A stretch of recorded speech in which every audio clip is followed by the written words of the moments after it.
ஒரே மகன் திருவாளர் பூபதி அவர்கள் இன்று காலை 11:35க்கு இயற்கை எய்தினார்.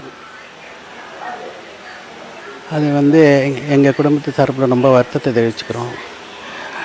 நாளை காலை 9 மணிக்கு கண்ணம்மாப்பேட்டையில் அவருடைய இறுதி ஊர்வலம் நடைபெறும்.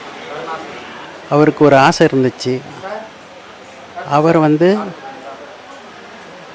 அம்மா பேரை அவங்க மெலோனி ரோட்டில் அம்மா பேரை வைக்கணும்னு ஆசைப்பட்டார். 5 முதல்வரோட அம்மா நடிச்சிருக்கிறாங்க. ஆனால் இந்த முதல்வரோட நடித்த ஒரே ஆள் பூபதி தான், அவங்க சன்னு தான். அதனால் அவருடைய கோரிக்கையை முதல்வருக்கு நானும் சேர்ந்து வைக்கிறேன். அவருடைய ஆத்மா சாந்தி அடைய குடும்பத்தின் சார்பாக வேண்டிக்கிறேன்.